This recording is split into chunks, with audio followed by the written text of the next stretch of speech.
This is Citi Scape on Citi TV. My name is Ep4. Last week, we were talking about social media and body ideals. And we're going to continue that conversation. We still have a lot of ground to cover. I'm here with a lovely lady who you'll see very soon. So, let's begin.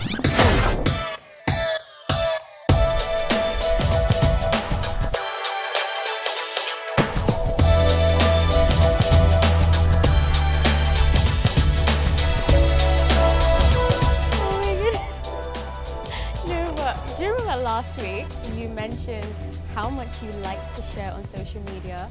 You know, I've been the biggest hermit for the longest time, and I only just started sharing on social media. It was like digging you out of a hole. Yeah, I was in a very deep hermit hole, but it's only because I feel that when I have good news or bad news, I don't pick up the phone and call over 700 people and share with them. So I like to live in the real world. Not that you don't, but I think people get so consumed with the whole social media thing. Even if they you know, their boyfriends give them a present, they have their first reaction, not thank you babe. Their first reaction is to take a picture and then put it on social media. And I think it's really healthy to separate the two.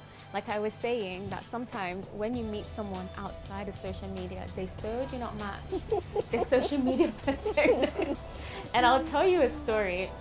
So I met this girl who had just started this YouTube channel. She had just started doing makeup tutorials and all sorts. She was great at it. But I saw her at a party, and no joke, it was literally day and night. Concealer, contour, concealer. Wow. I swear, it was like a zebra. And it's okay for, you know, social media, but when you walk outside the door with that social media makeup on, you best know that you're going out in the sun. Exactly. Exactly, I know. I know, I'm sure I'm guilty of it sometimes, but it was... No, you're not. Your makeup is always on point. Thanks, second image. No, but you do. I know, second image. Always got our backs. Yeah. No, but you do have a very important point. Now, lastly, something you also mentioned was about control and how social media gives you a false sense of control. But I like to be in control. I am in control on social media because I can sort of decide what I put out there and what I don't put. So for example, when I was going to get married, you know, everybody is expecting me to do a save the dates. And how was I going to do a save the day on social media? Because people do it. But look at how many followers I have. Look at how many friends I have on Save Facebook. Save the date yeah, save the date on social media. Instagram, Snap, Facebook, Twitter, you name it. You have a lot of money to want to feed all those thousands of people on your friends list. So there were a lot of people who actually, and one of the things we even had to do, even without social media in the mix, one of the things we had to do was send out the invitations at the last minute. Like we were saying, between a week to the time and you know, and when it was actually happening. Just because the earlier you get the invitations out, the more people have shared the information by word of mouth, you know.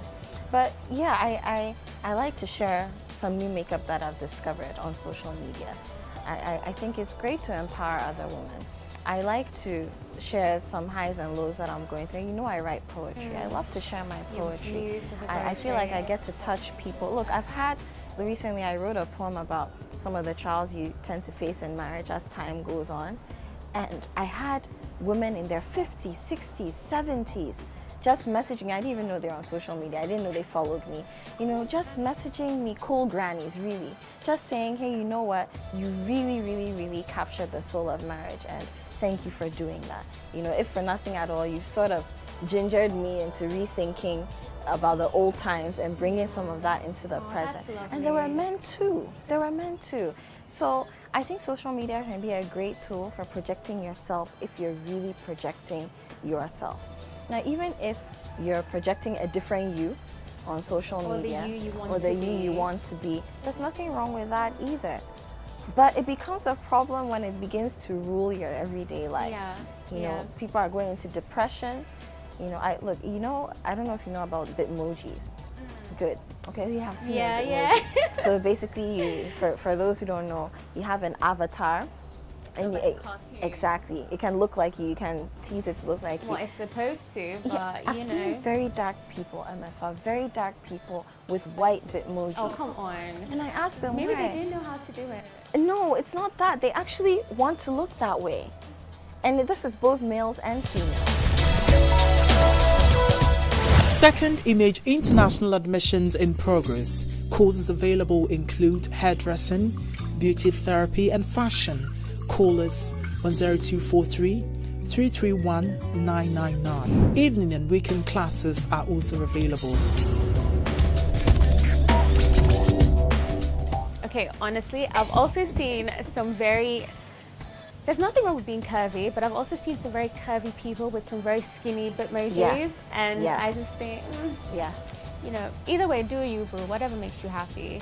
But the thing is, even if you want to be in control of your life, and you want to look a certain way on social media, you need to understand that you've also got the power to do that in real life. Very true. But I guess with social media as well, with some people, because they are always trying to do things for the feed, I mean, I'm going to the gym, I'm having this shake or whatever, indirectly, they are living a healthier lifestyle because it's pushing them to go to the gym. Very true. Very I guess. True. Very but true. So I read this article online about how social media sort of, it amplifies eating disorders because, you know, you see all these people with all these shakes and things like that, all these smoothies, they don't eat proper meals. That's all they drink throughout the day, and obviously that's not healthy. And that is very problematic. Ladies and gentlemen, you're still tuned into Citi Scape on Citi TV. We're talking about social media and body ideals, picking up off from where we left off last week. And MFA, so what about the people who, okay, I don't even know how to explain it, but lately I've come across a crop of people on social media, right, who are even sort of, okay, so they're borrowing clothes from people, borrowing wigs.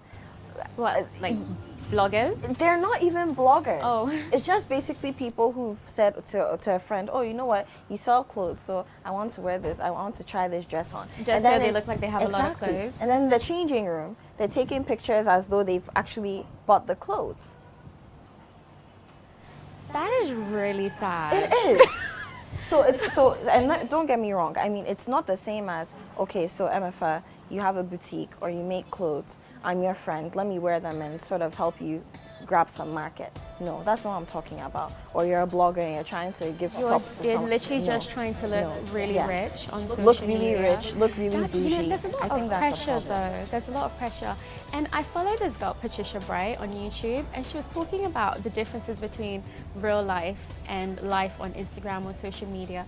And she raised an important point about all these under 18s or really young people who have all these Louboutins, all these designer bags, and they get boxes and they take a picture, or you know, someone just bought a pair of Louboutins. Because now the boutiques are so nice, you can't even tell when it's someone's house or someone's shop. Oh, the houses are so nice, you can't tell if it's a boutique. Well, there's that too. You know, so I just feel like we really, as a people, and I'm going to come back home to Ghana, as a people, we need to decide what our value systems are. I think we've lost ourselves along the way. I think that's a general thing when it comes to social media. I don't think it's just here. True, but I want to bring it home. I want to bring it home because Ghana's a microcosm, I feel, of the rest of the world. And so, and since we both live here now, I really want to focus on Ghana. So I want to know, MFA, and I want you to tell us as well, if you're watching this and you're listening, what is going so wrong in our society, with us, in our lives, that we feel like we can't be ourselves on social media, we can't be who we are on social media, and that we have to try so hard to project something that we're not? I think it's, and I really don't want to sound rude, but I think a lot of people copy blindly. I think we fail, number one, we fail to get to know ourselves. We fail to know the importance of self-love, knowing who you are deep down inside, feeling that connection with yourself, loving yourself without everyone else's approval, number one. And then having something like social media amplifying those insecurities of us not knowing who we are, not knowing what we stand for, seeking approval through likes and views and all sorts. And another article I read was talking about how social media amplifies self-objectification, which is basically treating yourself as as a thing or an object, and living through someone else's perception of who you are. So if you put yourself out there and someone makes a random silly comment about, you know, your appearance or what you've posted about, instead of maybe refining your views or exercising a bit more or living a healthier lifestyle, more holistic lifestyle, you start to live based off of what other people think you should be doing. And then I guess if you don't take a couple of steps back to evaluate who you are and what you're doing, you get lost in that whole social media facade. So I think it's important to teach our youngsters to know who they are and to love who they are. I mean, we're not all going to be the same, and it's great to be a weirdo, because it is. Who wants to be vanilla? Happy weirdos. So, you know, just loving who you are and knowing who you are, knowing what you stand for, and then knowing that, you know what, if I'm posting this, it's because I want to post it, not because that's the trend or that's what's trending or that's what people want to see. Just staying true to who you are. And I think that's really where it stems from. That's where the solution to all of this stems from. I totally agree with you. I totally agree with you. So ladies and gentlemen, you've been watching Scape on Citi TV. It's been a great conversation. We've done a part 2 about social media and body ideals. We just want to encourage you, my sister Ep4 and I, to be yourself and be happy being you. If you are unhappy and you feel like you need someone to talk to, please do comment down below or send us a message. Our social media handles are also on the screen. Talk to us. We can get you that help, because guess what? The last thing you want to do is be so unhappy with who you are and what you look like, especially, that you know you're turning into a shadow of yourself, a ghost of who you once were. And I mean, that can lead to depression, so many other mental issues, which again, we don't really pay attention to in Ghana. We don't need you being sick, okay? So please reach out to us if you must, and we'll see you next week for another exciting conversation.